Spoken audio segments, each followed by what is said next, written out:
कॉलेजची लायब्ररी आहे जिथे आम्ही अभ्यास सोडून सगळं काही केलं.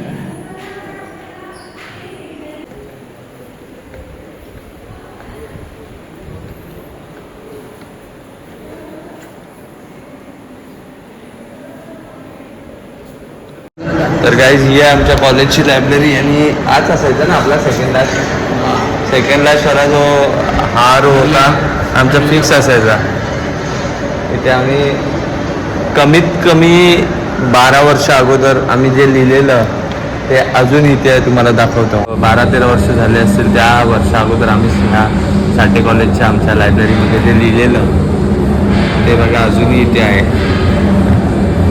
कट्टा गँग, येस कट्टा गँग. कारण की आमची सुरुवात ही त्या कट्ट्यावर व्हायची. तो कट्टा पण तुम्हाला मी दाखवतो. तोपर्यंत चॅनलला सबस्क्राईब करून घ्या. जी कट्टा जी कट्टा गुलमोहर कट्टा.